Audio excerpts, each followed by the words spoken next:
We are continuing with the Srimad Bhagavad Gita. We are going to start today verse 67. But before that, just a small recap of what we did last time.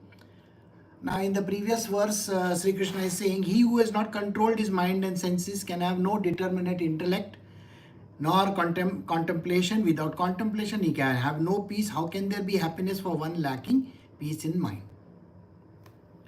See, when we have to control our mind and our senses, these are the two important things which are connected to us. Now, when we started, I had given you all an idea that our body comprises of three bodies total, 1, 2 and 3, one on top of each other. What you see, touch and feel, this one, what you touch and feel, is called the gross body. Below that is the subtle body. Subtle body comprises of the mind and the intellect. Okay? We can also say breath body. Three bodies are there. Maybe three sheaths are there. And then the last one, which is called Anandamay Kosh, or the happy kind of a body. So these are three things. It's called the causal body. Causal body, the third one. So first one is the food body, or what we call is a gross body. Gross means you can touch and feel. Second one is called the subtle body, which you can't touch and feel, but you can think it is there. Like the mind, I think mind is there, right? And the third one is called the causal body. The causal body is the reason why you are in this jail of this body. This body is a jail for your spirit soul, isn't it? So it's like a jailbird. You are a jailbird in that. You cannot leave it till you die. Simple as that. Now what is he saying? You are the spirit soul. You are the spirit soul. But till you do not control the subtle body, subtle, the middle one, and the gross body, you can't reach the self. You can't reach peace in your mind. If you do not have that wherewithal to control your mind and senses, then how can you reach the intellect? Do you know many a times in extreme anger, you don't even remember or you don't even know what you are doing? Have you seen there is people who can get very angry, very upset, and in extreme circumstances, something must have fallen on their head, or they might have met with an accident, or something like that has happened. Do you think they have the ability to even think properly? They can't think properly also. That is, very clearly you understand, they have left their thinking process by itself. So their intellect is not reached. Intellect is inside of the mind, okay? Inwards. Now if they can't reach the intellect, what is going to happen to them? They are going to become, they cannot contemplate on anything. They cannot think of anything. They will have no peace of mind. A person has no peace of mind. And because he has no peace of mind, how can you get happiness? So this is the verse we had completed last time. So now today we are going to start with the next verse. We are doing Bhagavad Gita chapter 2 verse 67. As the wind carries away a boat upon the waters, even so of the senses moving among sense objects, the one to which the mind is attached takes away his discrimination. Now let us see what are these senses and what are the sense objects, and what happens when we use our senses and our sense objects. Now, what are the 5 things that are connected to the physical body, the gross body? Ears, nose, eyes, tongue, and this skin. 5 things, correct? They are connected. They are basically through which we are going to get whatever that is happening outside can be understood by us, correct? When we see through our eyes, when we hear through our ears, when we smell through our nose, when we taste through our tongue, and when we touch through our body. So we get to know the world, right? Now, when we see through our eyes, it is called vision. I have a vision. That means I can visualize something in front of me. Number one. Ear. I can hear through the organ of hearing.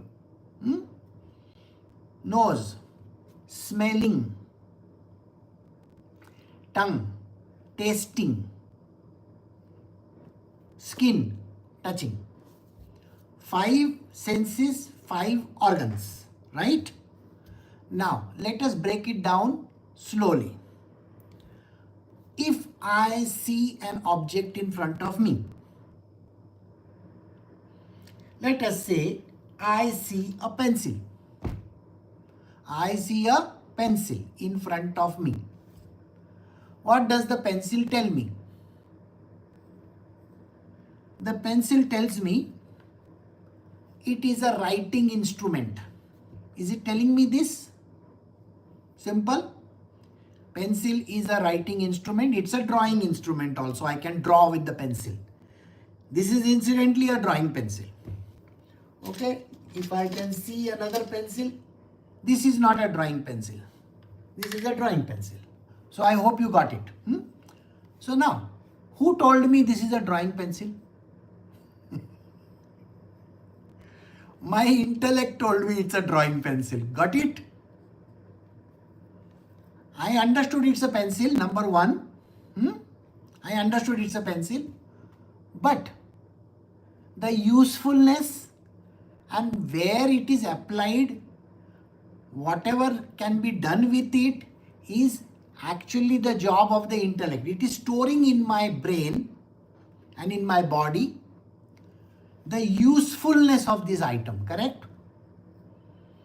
Now, I take this pencil and if I have not used my mind correctly, the pencil is for writing.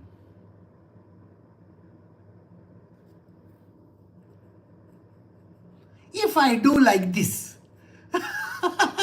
can you imagine, am I using it properly or not? Have you seen children? They'll keep on chewing the pencil. Sometimes when we have given some pen or pencil or something to the child, no, what is this that they are doing? You have to see the head of the pencil. Can you see the head of the pencil? It is all chewed up. There is a baby over here who chews it up. So, the usefulness is converted into something else. Now, this is a job of the mind. What is the job of the mind? It uses the knowledge that it is a pencil and then it can use it or misuse it. That is a job of the mind. I hope you got the answer. The mind can use and misuse both the things. So, when a person uses the mind and the senses are the eyes, I am seeing it. When he uses both this, he is using the intellect to identify the object with the memory that he has. See, if a person doesn't have memory, how will he know it's a pencil? Correct? No, he won't know. But if he knows, then he will use it for some purpose through the mind. So now did you understand how the steps are one by one? It's a very simple step. So what he says, as the wind carries away the boat upon the waters, even so the senses moving among sense objects, the one to which the mind is attached, takes away the discrimination. It's a very funny thing happens over here. You cannot even discriminate properly whether it is good or bad. Did you understand? I can make use or I can make a bad hash of something. Have you seen anybody who uses something very properly? No. See, think about it. There are certain things meant for certain purposes. The purpose is very clear. The purpose is very clear. What is the purpose? The purpose is, suppose the tongue is there. The purpose of the tongue is to speak sweet language. Something good. What do we do with the tongue? We talk bad about other people. Don't we do that? Why do we do that? That means you have discrimination. You have lost discrimination. The word discrimination which is used otherwise in the language is different than this discrimination. Discrimination means what? Understanding what is good. What does it mean? You have to understand what is good for us and to reject the bad.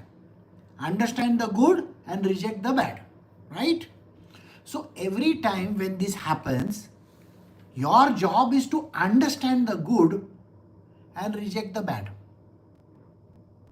In spiritual world, in the world of spirituality, the word discrimination is used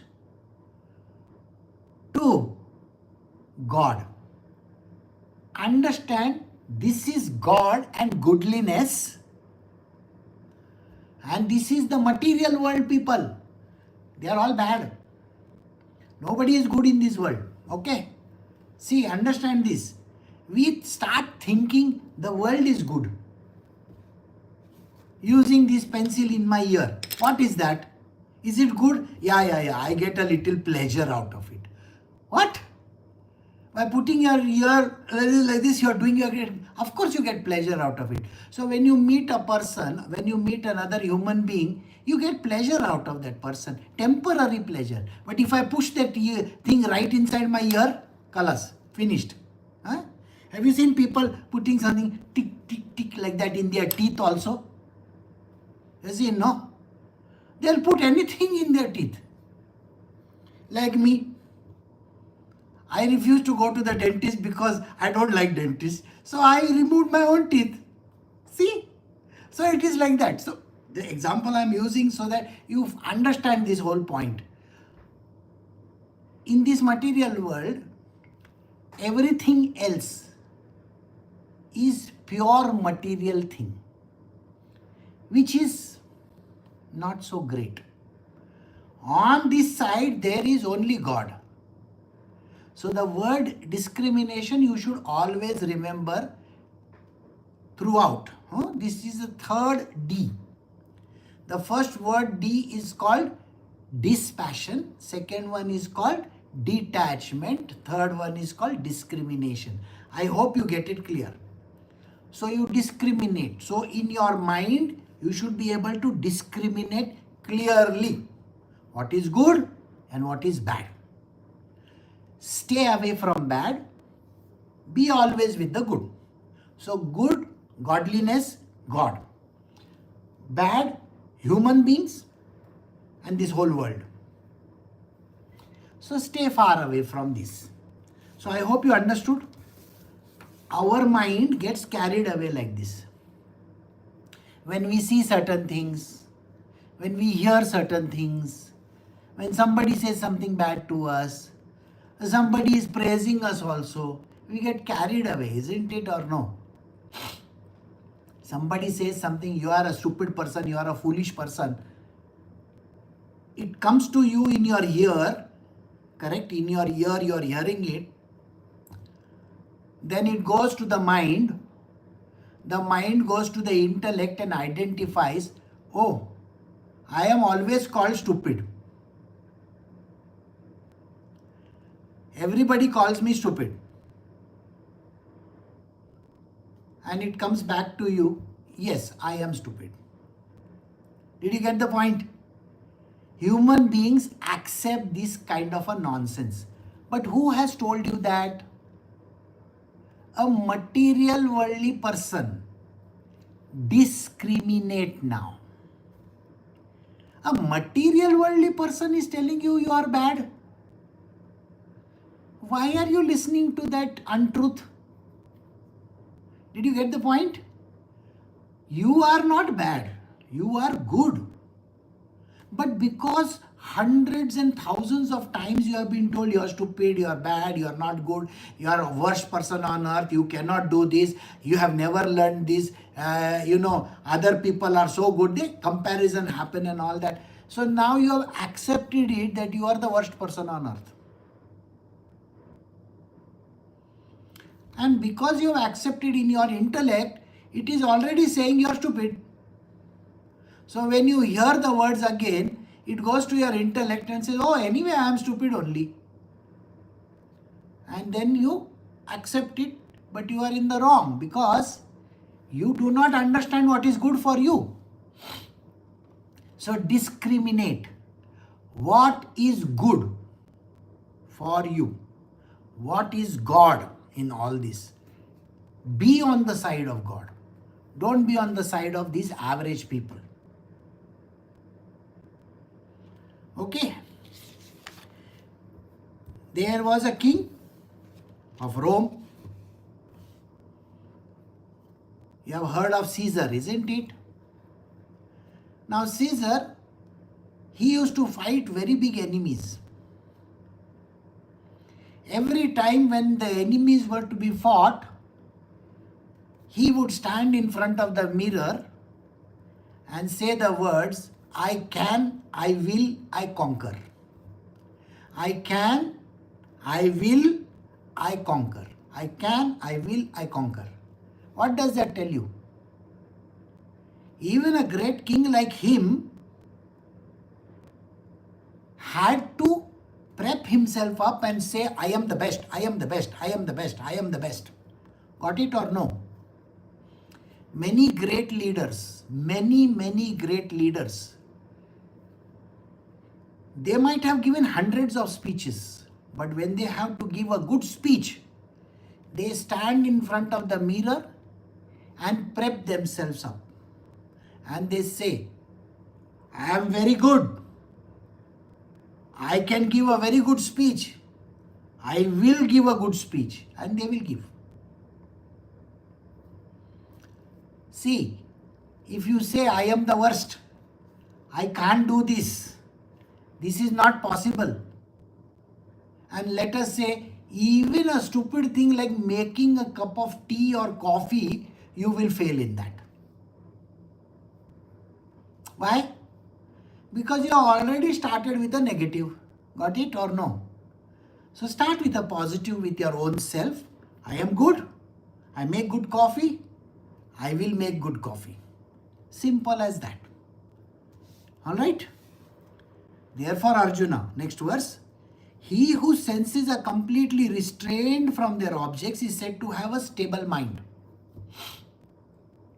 Can you restrain your senses? The answer is no. Can you say to your eyes, don't see? If there is something in front of you, can you say to your eyes, don't see?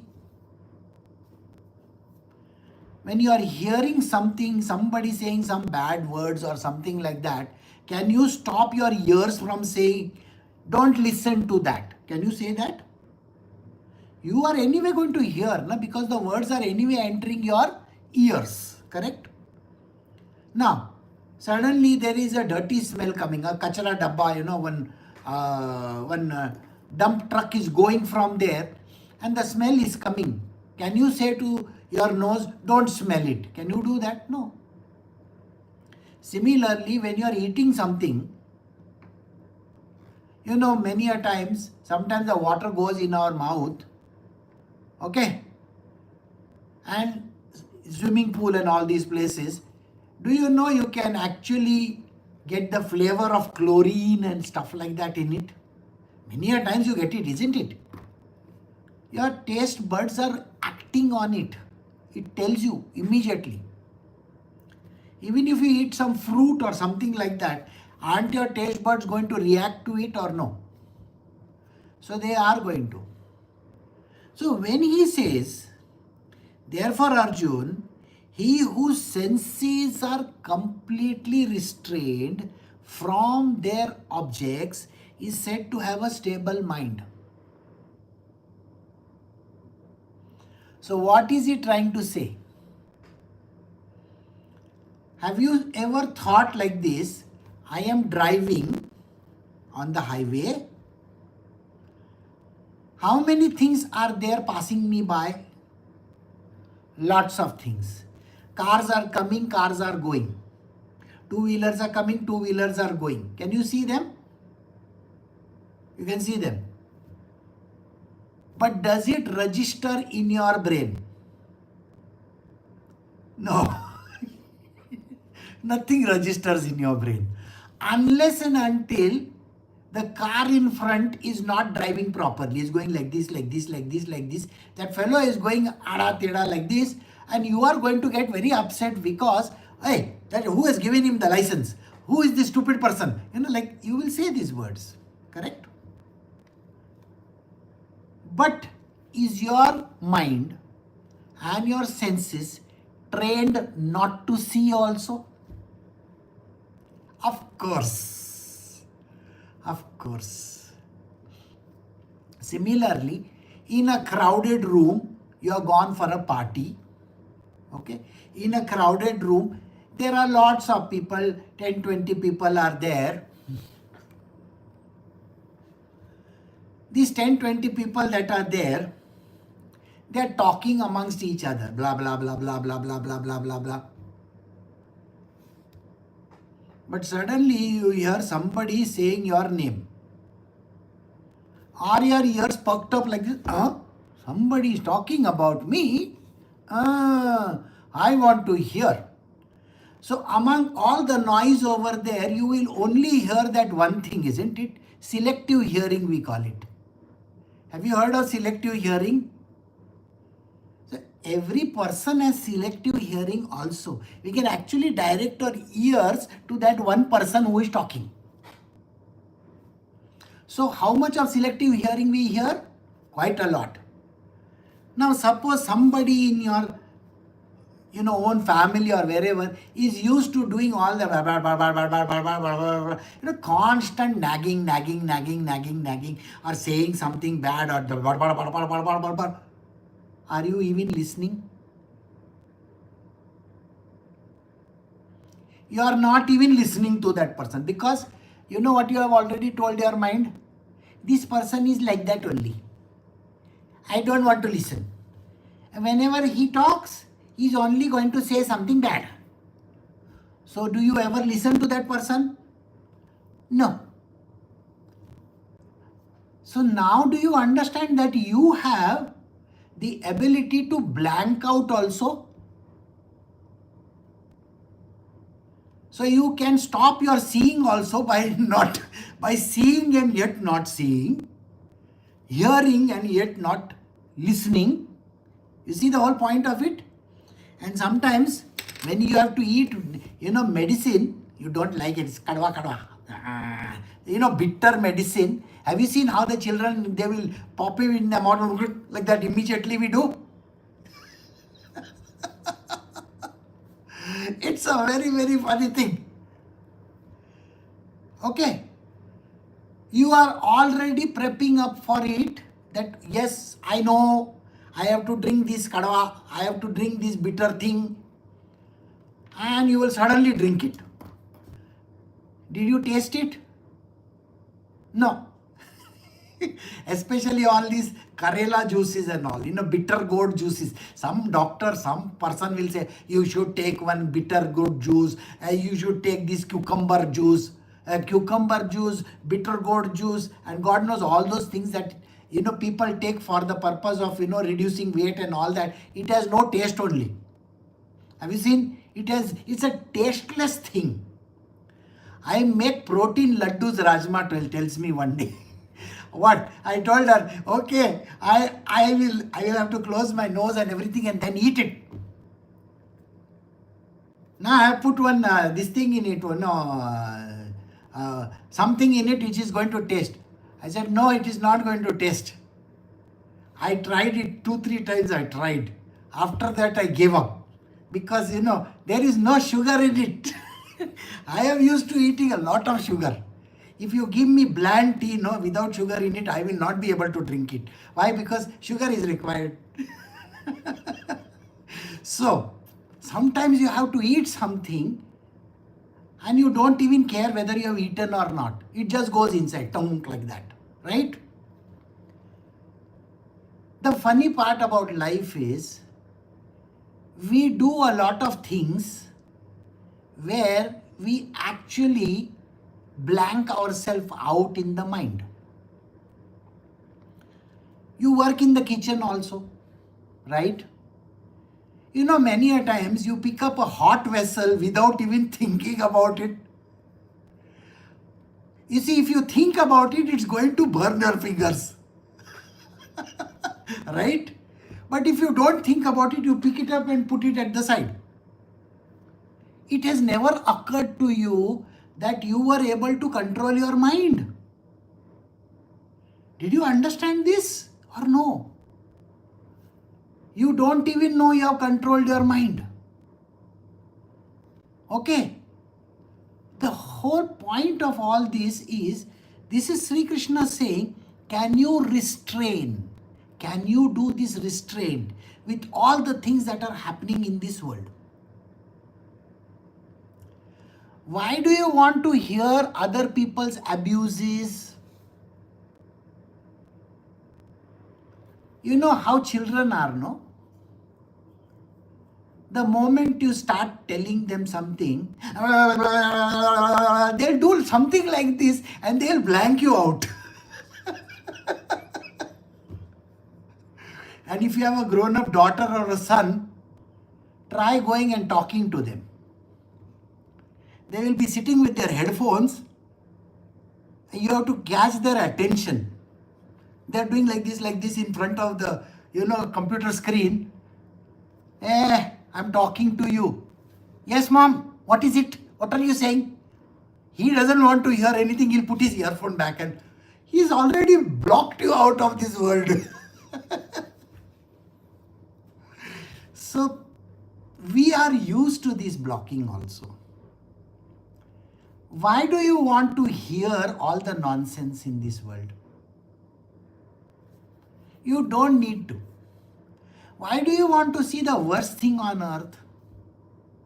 You know what is the worst thing on earth today's day and age? Instagram, TikTok, and the social media. Scroll. What is that?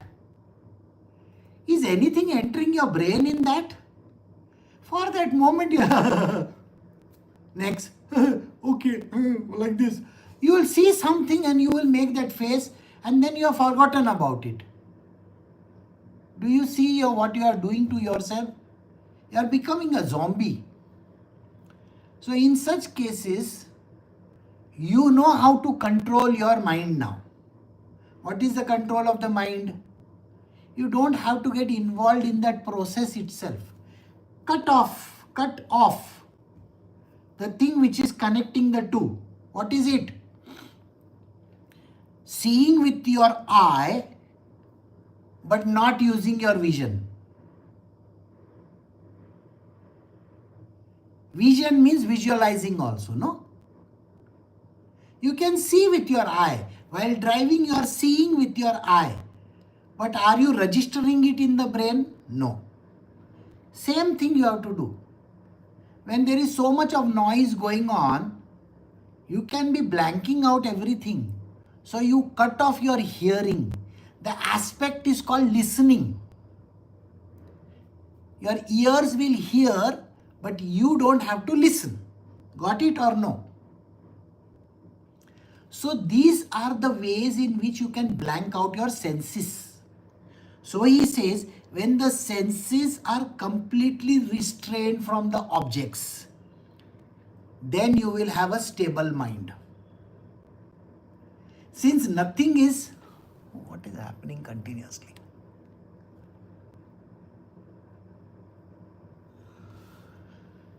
When your mind is not connected like this to all the things that are happening, you are just seeing for seeing sake.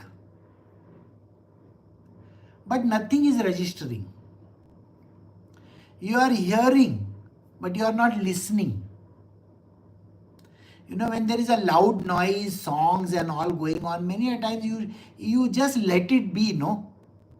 In your neighborhood, some loud music is going on, you always blank it out, isn't it? So he says these words. All right? So when you do this, you will have a stable mind. That which is night to all beings is the state of divine knowledge and supreme bliss. The God-realized yogi keeps awake, and that the ever-changing transient worldly happiness is which all beings keep away is night for the seer. A difficult verse, but let me explain slowly. Sri Krishna is saying, what is day for you is night for the yogi. Is night for the yogi. In daytime, can you see the whole world around you? Correct? But in your night time, do you see the world? So when it is your daytime, the real yogi is having a night time. He actually can't see this world at all. That means whatever is happening in the world, his eyes will only see, but he will not visualize anything in his life. People are eating, drinking, somebody is talking, somebody is walking, somebody is driving around. The whole world is going about doing its job. For you, you can see and experience everything. But a yogi will be sitting in the middle of, say, Times Square, and nothing is happening to him. Why? Because he may be seeing a person walking, but it doesn't trigger anything in his mind or his brain or wherever. Got it or no? It doesn't work for this person. All right? I will tell you, in your life also you have done this. Okay? Many a times you meet somebody, now you are walking down the street, and this person and comes say, hi, hello, how are you?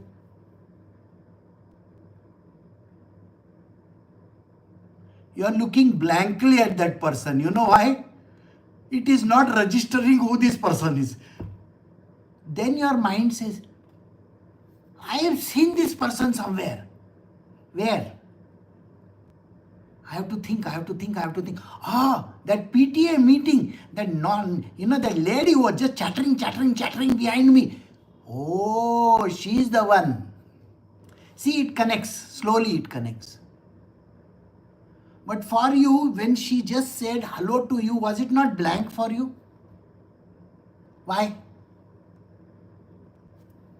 You are seeing her, but it did not register. So I will tell you where the connections are. See the connections, how they are. One, there is something outside of you. An object is outside of you. Number one, object. Okay. Number two, you are seeing it with your eye. Second step. Third step, there is a vision inside. Vision inside means something inside is actually assessing the object. It's a pen. This thing which is there is now sending an impulse, a small record saying to the brain, saying, what is it? So it searches in the database. So the intellect is actually searching the database. What is this? What is this? What is this? So immediately it finds, in billionth of a second it will find, oh, it's a pen. Got it? Then it sends a signal to the mind. Mind is an invisible object in between, okay? Huh? The mind will then tell you a judgment on this. You know what is the judgment the mind will tell you? I wanted a blue pen, why am I using a black pen? I don't want this. It is already made judgment. Got the point? Why do you allow this judgment to happen? Is because you think you have the ability to, decipher everything and to make use it or misuse it. This is the kind of thing. It is did I not tell you last time that your mind is like a wok? Wok, a Chinese wok is there. It has to put all ingredients inside. What do? You put some oil in it, right? Then you fry some vegetables in it. You put that monosodium glutamate. If you have, some countries they don't allow, okay? And then what do? You put some soya sauce, and you put some chili sauce, and you put something else in it. And maybe then you put the rice in it, and then you make something out of it. Now it tastes better or no? Of course.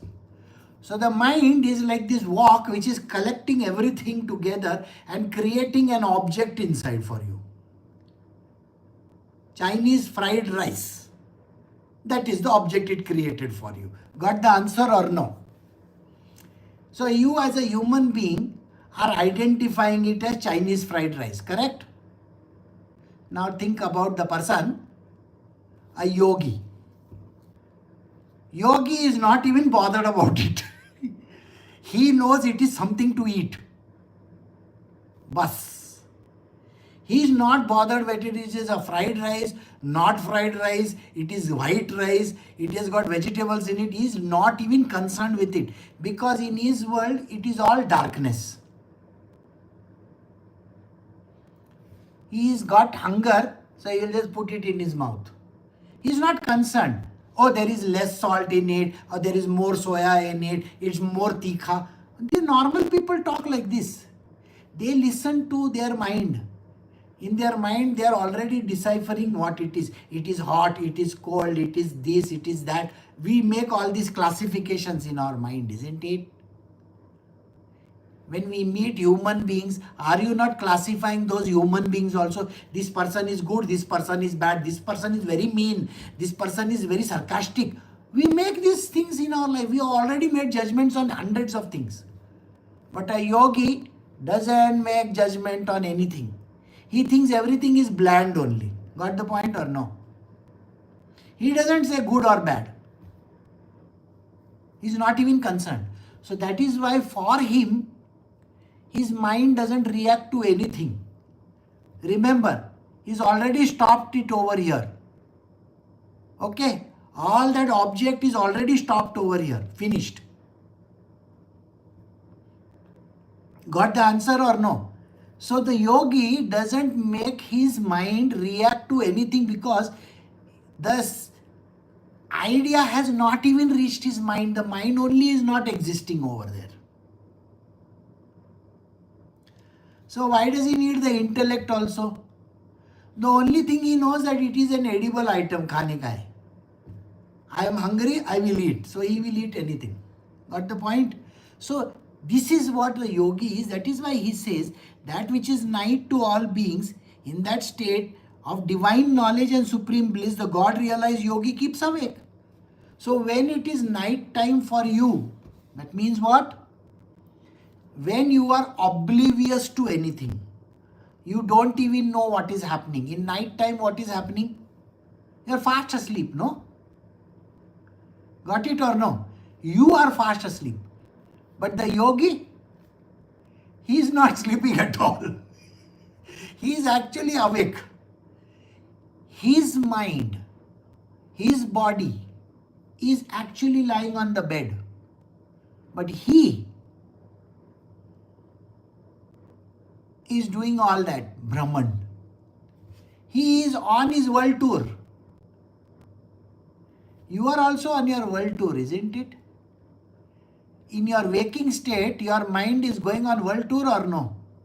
Gar gar gar gar gar gar gar gar gar gar gar gar. One little thing you observe, what happens?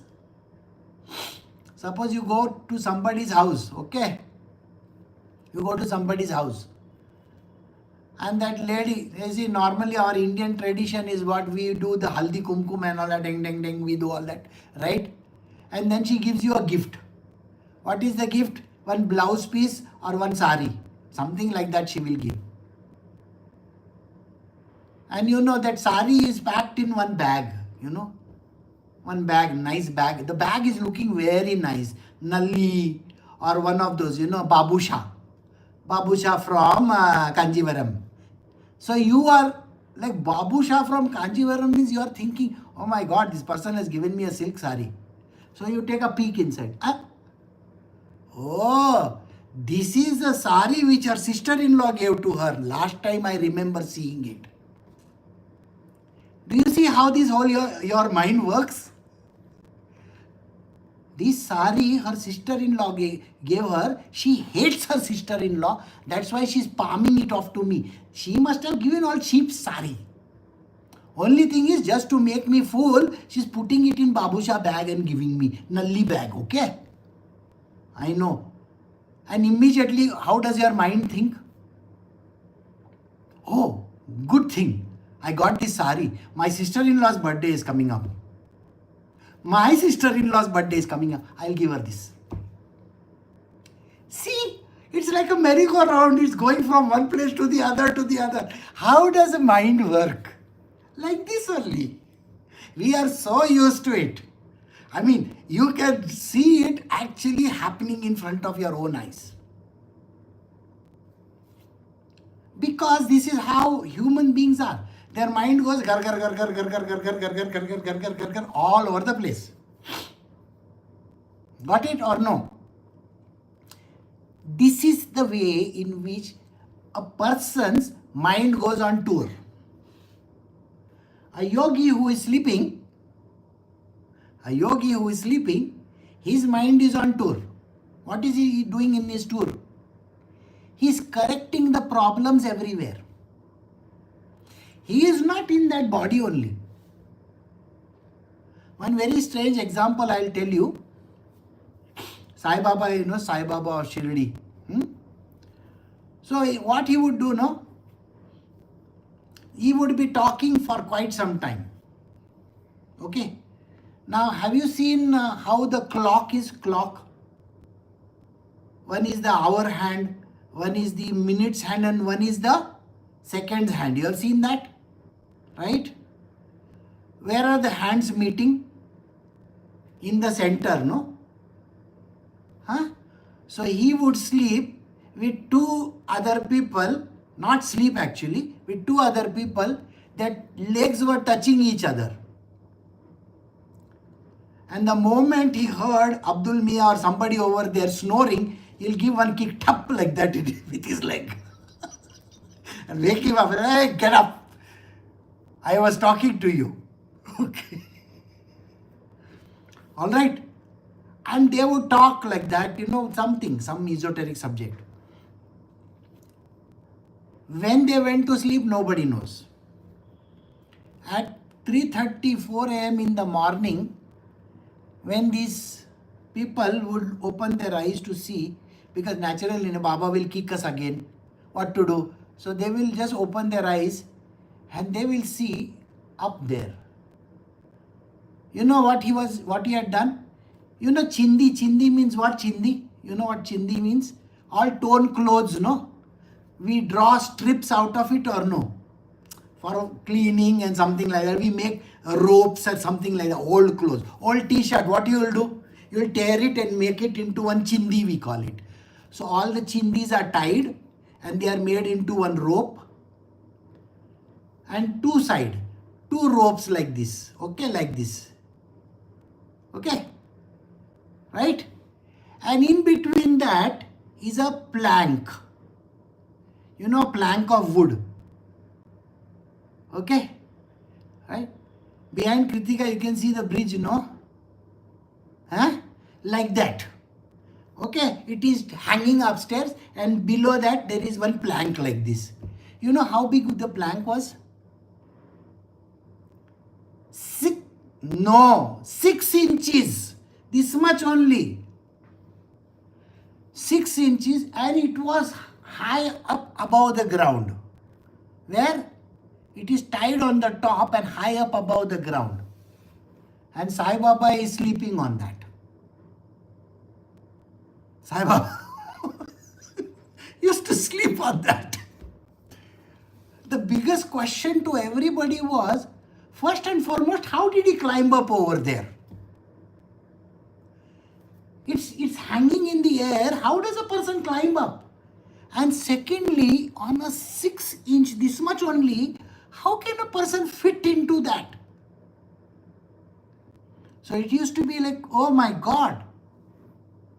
Okay, that was the thing. And people who would, like those who would sleep over there, would get a shock of their life. And they don't know what happened. Next morning, Sai Baba is down. Okay. So how did he get up and how did he come down? Nobody knew. One day, one person thought he will stay awake and he will see Sai Baba in the morning what he does. Okay. So he stayed awake. And then early morning, Sai Baba will get out of my Masjid Mai over there, and he will go near there was one well there, so he will go near the well. Okay. This fellow is watching Sai Baba, okay, from behind. This is early in the morning, 3:30 in the morning. Sai Baba will put his hand inside and remove all his intestines. Okay? And then he will hold it on the stone and he will wash them. Okay? And after some time he will put them back. This fellow got real confused. He said, what is happening? I don't know what is happening. It's a very ancient technique of yoga which is called dhoti poti. Okay, you don't have to bother your head about it. So Baba used to do all these kind of things in the middle of the night. So now do you understand, these yogis and saints, they are very peculiar fellows. They are doing something completely different only. And you will wonder, what are they up to? I don't even know. Got it or no? So when you are asleep, they are awake. And when you are awake, they are asleep because nothing is registering in them. So even if you have this person sitting in front of you and you are telling them one very big story, oh, this happened and that happened. Like, oh, really? Oh. And the yogi is listening to you like this. Okay. Okay. And you really think he is listening to you? Nothing is actually going. So this is a very peculiar way of them staying awake in the night and you are dead asleep in the night. For them, their waking state, okay, is different. And your waking state is different. So don't go by when they are looking at you or they saying something to you, because they are lost in their self. We call it the self. Okay? So they are completely lost in their self. And this is the peculiarity of their working. So we have come to the end of verse 69. So we will stop over here for today. Recording stopped.